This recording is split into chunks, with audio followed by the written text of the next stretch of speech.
última ponencia antes del café y de la sesión plenaria. Será David Ventas, de Extem, que hablará sobre la privacidad en dispositivos móviles desde su punto de vista como analista.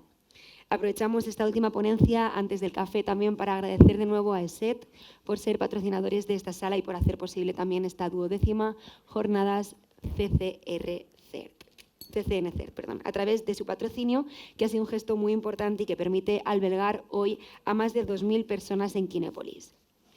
Ahora sí damos paso a esta ponencia que lleva por título Privacidad en dispositivos móviles, memorias de un analista. Gracias.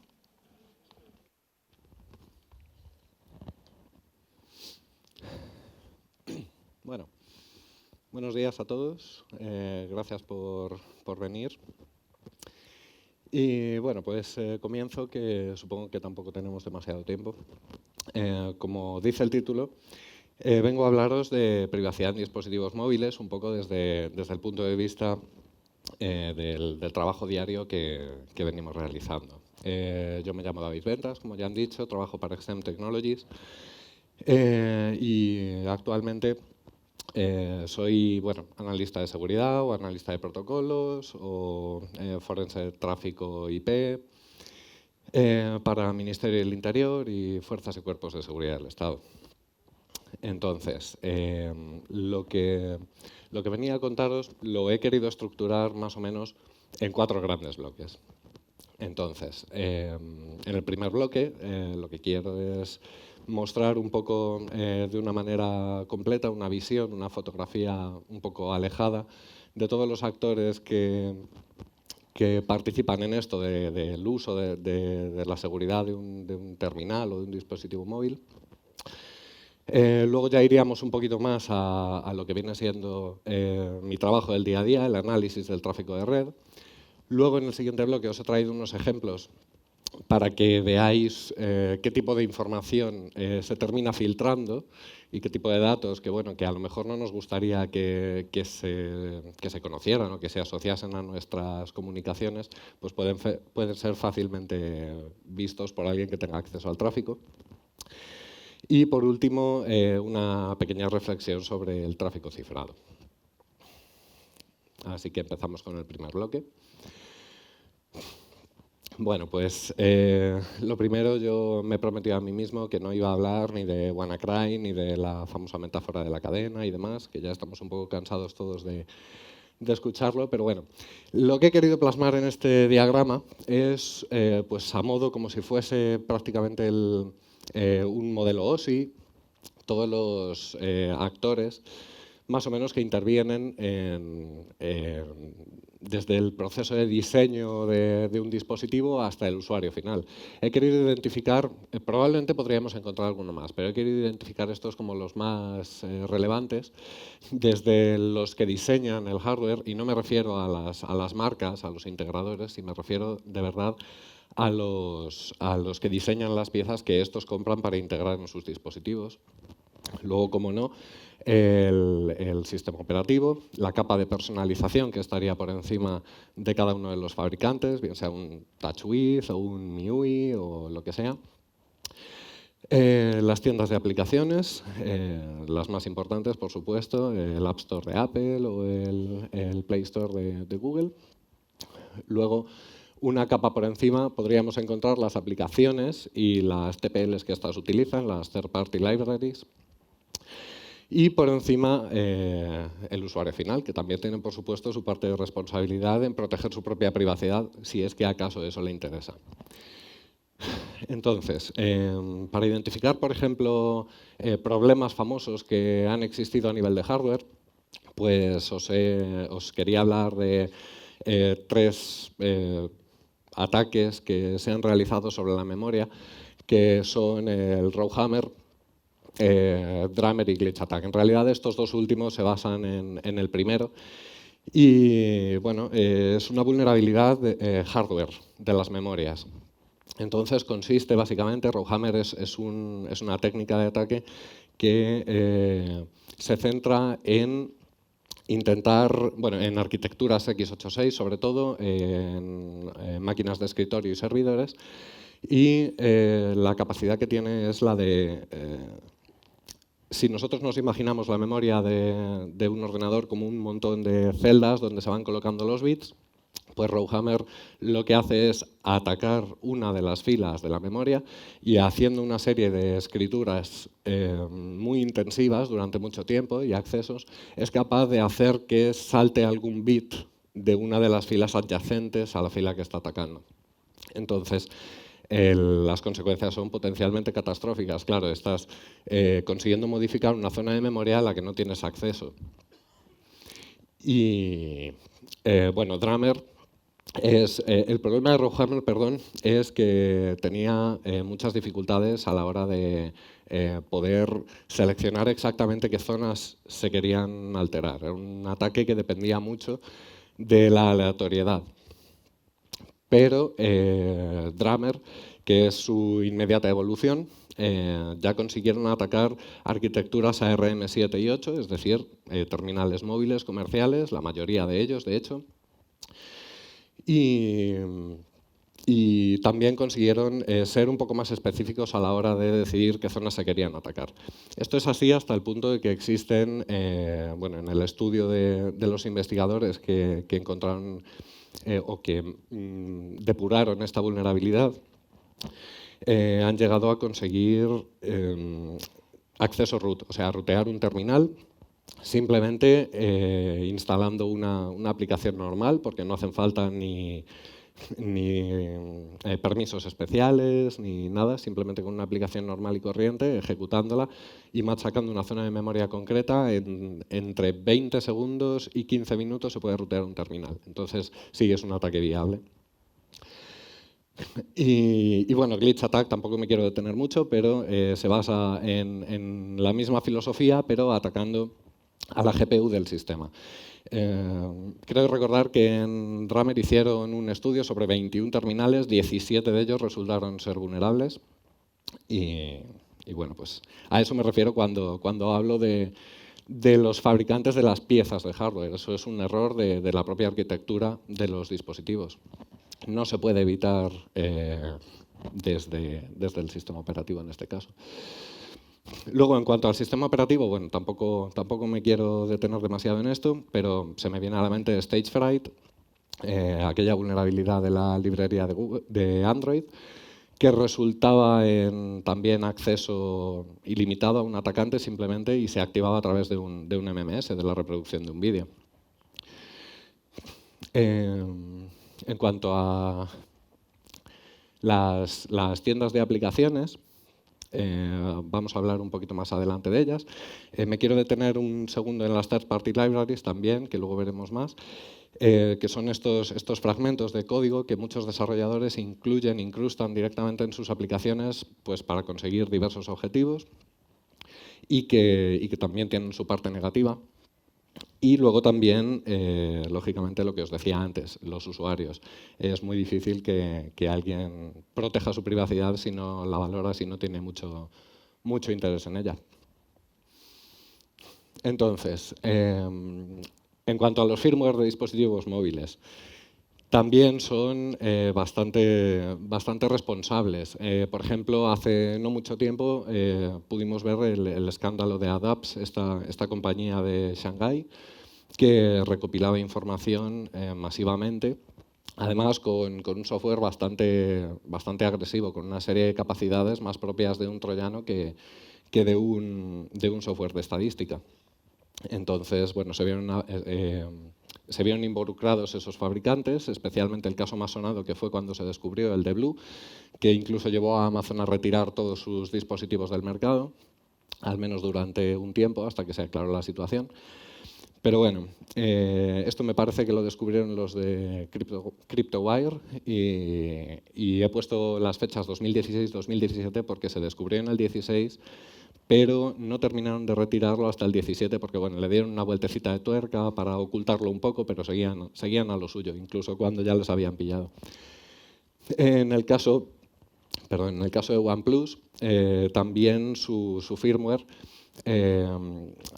ha estado bajo la lupa porque transfería, exfiltraba datos, por una parte datos estadísticos, que bueno, que no es una gran cosa, Lo hacen muchos fabricantes, datos del tipo cuántas veces desbloqueas el terminal, o cada cuánto tiempo, o qué aplicaciones usas más o menos, cuándo las abres y las cierras, etc. Pero la parte, digamos, delicada venía cuando, aparte de esos datos, también estaban exfiltrando datos del tipo del email del terminal, del número de teléfono, el nombre del operador, o sea, unos datos un poquito más sensibles que ya sí que pueden identificar perfectamente un terminal concreto y asociarlo al resto de datos. Bueno, cuando les preguntaron al respecto, los de OnePlus dijeron que, bueno, que sí, que lo hacían, pero en 2 streams diferentes, a unos servidores de Amazon y que iba todo por HTTPS. Y, bueno, luego ya si nos queremos creer si lo correlaban o no, eso ya es otra cosa. Y bueno, en cuanto a los demás firmwares, pues tengo constancia de que ahora mismo hay algunos estudios en marcha.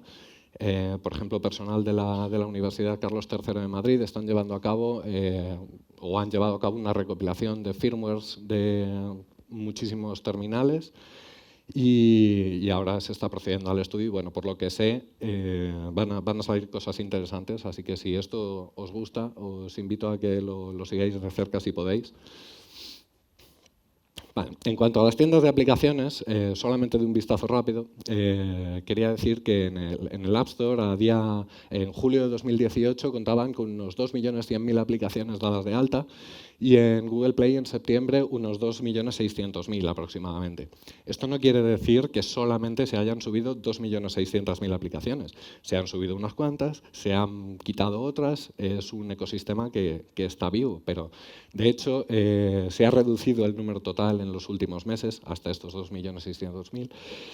Y si hacemos un cálculo así un poco rápido, sabiendo que la apertura de ambas fue en 2018, habrán pasado unos 10 años y un poco. Y claro, si dividimos el número de aplicaciones por los días, nos sale algo así como, en el caso de Android, 650, 60 aplicaciones al día, y en el caso de Apple, unas 100 menos. Pero bueno, que no es poca cosa de todas formas. ¿Y a dónde quiero ir a parar con esto? Con una subida de 600 aplicaciones al día es imposible hacer un control riguroso sobre lo que está subiendo al Play Store al App Store o al Google Play, perdón. Entonces, muchas veces tienen que hacer, o prácticamente todo el tiempo, tienen que hacer análisis estáticos de las aplicaciones que se suben y eso deja la puerta abierta a algunos problemas. Por ejemplo, los más relevantes han sido estos, el Wirex de 2017, que fue una botnet que afectó a Android. De alguna manera, los atacantes consiguieron introducir en Google Play aplicaciones que estaban afectadas y se construyó una botnet con unos 120.000 afectados, unos cuantos dispositivos infectados. Por suerte esto se pudo cortar a tiempo, se hizo un ataque de denegación de servicio distribuido en el que solamente participaron, y digo solamente entre comillas, 70.000 de estos 120.000 infectados y bueno, la industria pudo reaccionar a tiempo y desmontar esta botnet, pero bueno, el riesgo estaba ahí y ya habían llegado a donde querían. El caso de Xcode Ghost afectó a la tienda de Apple porque se empezaron a distribuir herramientas infectadas para el desarrollo, el Xcode de Apple. Y bueno, esto parece ser que tuvo su origen en China porque allí es complicado, la velocidad de descarga de las herramientas de Apple era limitada y muchos de los desarrolladores pensaban que era una gran idea pasarse esas herramientas o descargarlas de sitios no oficiales. Y así pasó. Entonces, las aplicaciones generadas con esta versión infectada del Xcode llegaron a la tienda de Apple, también afectando la privacidad de un montón de usuarios. En el caso de Wirex, creo que fueron unas 300 aplicaciones las infectadas, mientras que en Xcode fueron menos aplicaciones, pero mucho más relevantes, sobre todo para sus mercados. Aplicaciones como WinZip o como WeChat, que en China es muy popular, pues estuvieron afectadas por este caso. Es decir, que casi tampoco nos podríamos fiar a ciegas de lo que descargamos, ni siquiera de las tiendas oficiales. En cuanto a las TPLs, como os decía antes, pueden llegar a ser de media hasta el 60% del código de una aplicación. ¿Por qué? Porque es muy fácil para un desarrollador incluir analytics, integración con redes sociales, una API REST para comunicarse o incluso para el volcado de errores y facilitar el debugging de la aplicación, pues incluyen estas librerías que muchas veces pues bueno, no están bien hechas o quieren su parte del pastel a costa de la privacidad de los usuarios.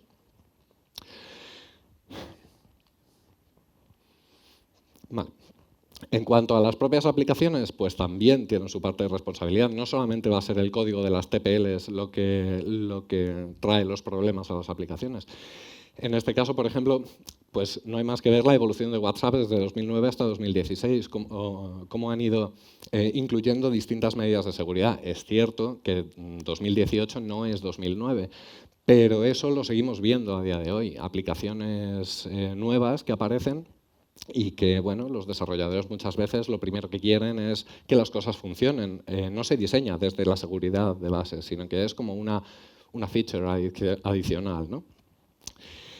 Nosotros personalmente en nuestro trabajo pues hemos podido ver cómo aplicaciones del tipo Facebook, Mi Vodafone, Wallapop y otras muchas daban quizá más información de la que los usuarios querrían que se supiera si fueran conscientes de esto. En cuanto al papel del usuario, por supuesto que siempre están en constantes actividades de riesgo, ¿no? Como por ejemplo la descarga de sitios no oficiales, el ruteo del terminal. Eso sin duda es una práctica de riesgo que deja abierta la puerta a que cualquier aplicación tenga permisos que a lo mejor no debería. El otorgar permisos innecesarios a las aplicaciones, como es el caso paradigmático de lo que se suele decir siempre de la linterna que te pide 50 permisos distintos para encenderte el LED. Y luego, naturalmente, las páginas no seguras. Siguen existiendo. Parece mentira, 2018, ya casi 2019, y siguen existiendo páginas de compras que no manejan HTTPS. Son minoría, pero existen. Y luego, por supuesto, la sobreexposición en redes sociales, pero bueno, eso ya es una pedrada mía muy personal. El hecho de estar diciendo constantemente dónde estás y qué estás haciendo a todas horas, a todos tus amigos y los que no son tus amigos, pero bueno, ahí está.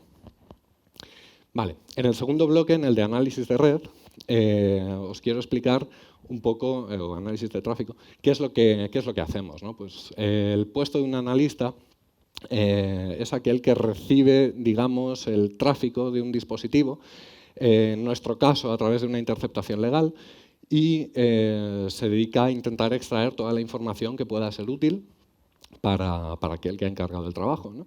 Este analista se puede ver como del lado de los buenos o también puede haber analistas del lado de los no tan buenos, ¿no?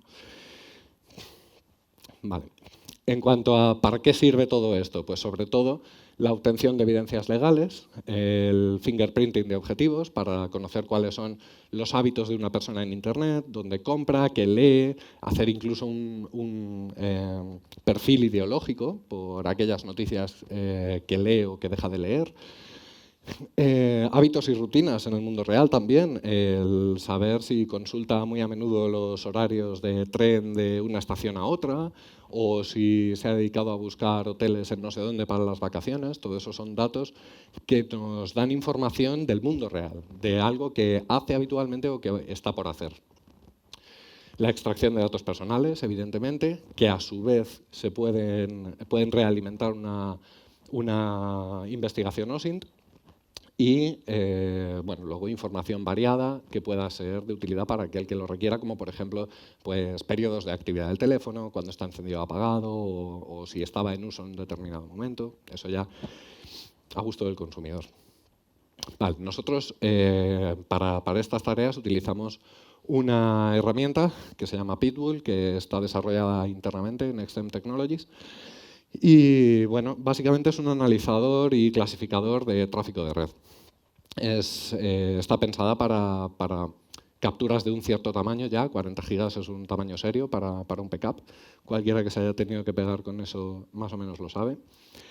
Y además de obtener una visión general rápida del tipo de tráfico que tenemos entre manos, luego nos ayuda también a entrar más al detalle en el propio tráfico para obtener todo eso que os decía anteriormente que puedan ser datos de utilidad.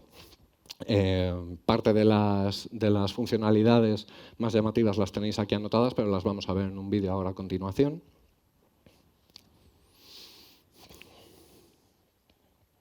Entonces, esta sería la primera visión de las estadísticas de Pitbull una vez que ha cargado una captura de tráfico, ¿no? Entonces, vemos, por ejemplo... Uy, la he preparado. Un momento. Aquí. Vale. Por ejemplo, estadísticas de cuánto TCP y UDP se ha obtenido en la captura, o, por ejemplo, tráfico IP, o el número de protocolos TCP encontrados, número de protocolos UDP, países, en fin. Vamos a ver si lo vemos en movimiento.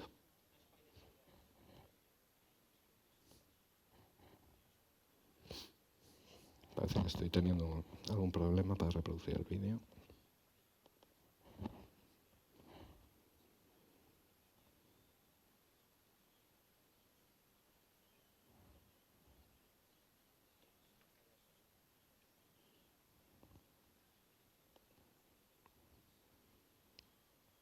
No se quiere reproducir.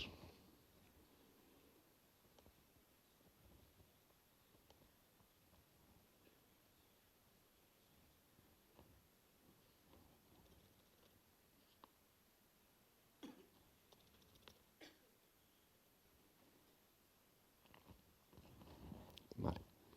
Desde aquí vamos a poder verlo. Bueno, estas son las estadísticas que os indicaba hace un momento.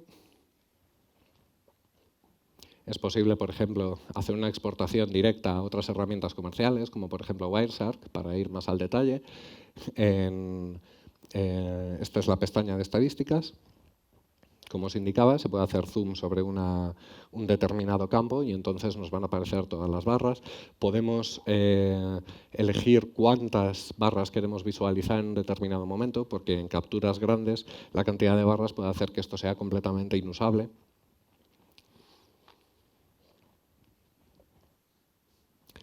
También ha implementado un buscador, multiselección. Por ejemplo, esto es la extracción de los datos contenidos en determinado bloque. En este caso se han seleccionado por content type, se ha elegido imágenes y la extracción de las imágenes se puede hacer simplemente haciendo clic derecho, extraer. Y aquí clasifica las imágenes encontradas por tipo, PNGs, JPGs y demás.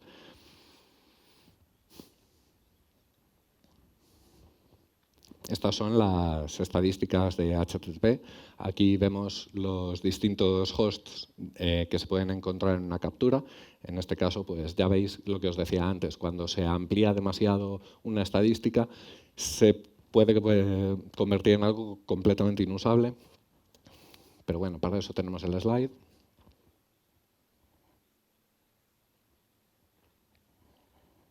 Lo que os hablaba antes de la multiselección. A partir de aquí lo puedes mandar a un Wireshark o hacer una extracción, como en este caso. Se han elegido unos determinados hosts y se está extrayendo cualquier tipo de fichero que se haya encontrado.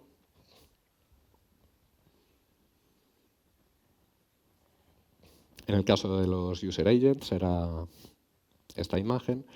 Aquí vemos más al detalle, por un lado, en esta columna la catalogación de tráfico. No sé si se puede leer muy bien, pero hace una especie de agrupamiento por tipo de página web.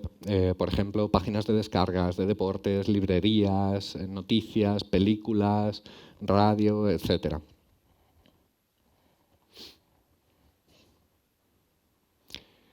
Clicando en uno de los flujos, pues se puede ver por una parte las peticiones salientes, las respuestas del servidor y ahí podemos ir completamente al detalle. Pero lo interesante es que de una manera muy rápida podemos cargar un backup y hacer una radiografía de todo el tráfico. también del tráfico HTTPS por medio de las peticiones DNS que se hayan podido interceptar. En el caso de los flujos, pues lo mismo. Vienen identificados por web con su favicon para que sea un poco más visual.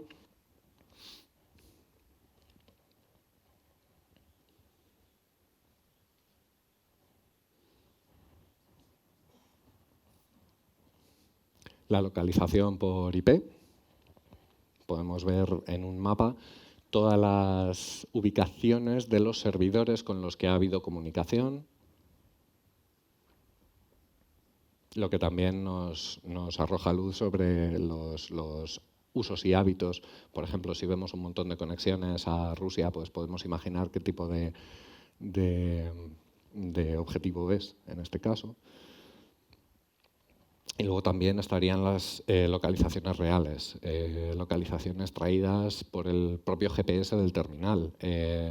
Algunas de esas TPLs que mencionábamos antes o de aplicaciones que requieren de las ubicaciones de los usuarios para funcionar, están moviendo ubicaciones y Pitbull en este caso es capaz de recopilarlas y de plasmarlas en un mapa. Toda esta información se puede exportar a un XLS también. Las estadísticas y lo que hemos estado viendo antes.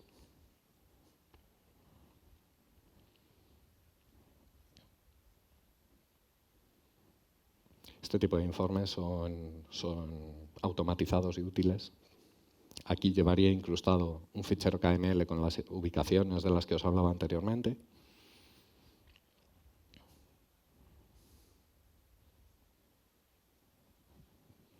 Y ya aquí, con el fichero KML, pues ya se podría abrir en cualquier Google Earth, por ejemplo, y hacer filtrados pues, por día, o incluso vemos las posibles trayectorias. En este caso es simplemente una unión en línea recta de los distintos puntos, pero al estar identificados por hora se puede hacer una idea del movimiento de una persona, de un objetivo.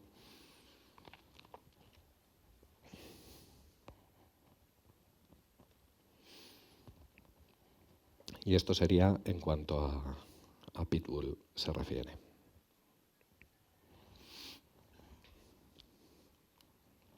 Vale, en el tercer bloque de los ejemplos de fugas de información, muy rápidamente os quiero enseñar algunos de los ejemplos.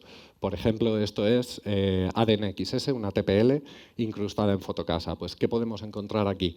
El nombre del operador, Carrier, Vodafone España, geolocalizaciones de las que aparecen en Pitbull con su latitud y su longitud, números identificadores como el Android Advertising ID, que eso nos puede ayudar también a fijar, a filtrar el tráfico de un determinado dispositivo cuando estamos hablando de una captura donde intervienen muchos dispositivos. También el nombre del paquete de la aplicación donde está incrustada la TPL, en este caso Fotocasa. Otros grupos como SnapTube, que es una aplicación que está fuera de Play Store y mucha gente la tiene, que permite descargar aplicaciones de YouTube. Y vemos que aquí lo que hace es exfiltrar un listado de aplicaciones instaladas. Aquí podemos ver, por ejemplo, pues PixArt, WhatsApp, bueno, las que estáis viendo en realidad. Vale, SnapTube es una maravilla para los analistas. Aquí arroja el Android ID, el email del terminal, el IMSI, de nuevo el GID. O sea, es un filón. Y esto ya lo estáis viendo. Es texto plano. Esto no ha habido que hacer grandes esfuerzos para ver esta información. Cualquiera que pueda acceder a la captura de este tráfico, bien sea en una Wi-Fi o ya a otro nivel, puede ver esto. En el caso de Shipstead también, la aplicación de InfoJobs, aquí estaríamos viendo datos de la navegación, que aunque sea una navegación oculta, cuando se envían estos paquetes por HTTP y te empiezan a dar información no solo de la latitud y la longitud, de nuevo otra ubicación, también se pueden ver datos de la propia búsqueda, ¿no? Por ejemplo, el sector donde se está buscando el trabajo, la localidad, la categoría, en fin, la región donde lo está buscando, el nombre concreto de la oferta de empleo que está consultando. Luego esta, que es una de mis preferidas, un píxel en una newsletter de Expedia. Es decir, llega un correo electrónico a una newsletter y cuando lo abre carga un píxel. ¿Y qué hace? En el get envía un bloque de base 64. ¿Y entonces qué hace con ese bloque? Si nosotros lo capturamos y lo decodificamos, también esto es una captura de Pitbull, obtenemos unos cuantos bloques más base 64. En esto me tenéis que creer un poco por preservar la privacidad, pero si le damos otra vuelta a ese base 64, lo volvemos a descodificar, entonces ya vemos que nos aparece, por ejemplo, la dirección de correo a donde se ha enviado esa newsletter. Es decir, está viajando en claro simplemente con una codificación base 64, la dirección de correo de la persona. Por lo menos han tenido la decencia de codificar no una, sino 2 veces en base 64. Muchas gracias, Expedia, nuestra dirección de correo. Y ya en el último bloque, muy rápidamente, sobre el tráfico cifrado, os quería decir que tampoco es la panacea, ya que existen técnicas de fingerprinting de tráfico cifrado, se extraen estadísticas del tráfico, por una parte sin cifrar, después se cifra y se contrastan esas estadísticas y se puede saber cuándo un objetivo ha visitado un determinado servidor que a nosotros nos interese saber. Los parámetros que se almacenan pues pueden ser el tamaño de los paquetes, la latencia del servidor y una serie de datos más. En cuanto a cómo funciona esto, bueno, pues anteriormente se hacía paquete a paquete, se hacía ese fingerprinting de cada paquete. Luego las técnicas han ido evolucionando y como en Internet, en el mundo real, no se envían los paquetitos así sueltos, toma una petición, un paquete, no, muchas veces hay que fraccionarlo en muchos paquetes y eso son ráfagas de paquetes. Ahora se ha empezado a estudiar eso. Sí. Vale, si me das 10 segundos. Vale, pues nada, simplemente decir que ya en el último bloque lo que se está haciendo es contrastar ráfagas bidireccionales, es decir, las que se envían y las que se recibe el servidor, y aquí esto se está estudiando actualmente con Machine Learning con unos resultados bastante interesantes. Así que nada más, muchísimas gracias por vuestra atención, muchísimas gracias por estar aquí y no tomándoos un café, y un placer. Gracias a ti por un fuerte aplauso. Gracias. Gracias por esta interesante ponencia. Sentimos que a veces por no hay problema. tiempo tenemos que ir concluyendo ya lo que sería estas 12ª jornadas CCN CERT.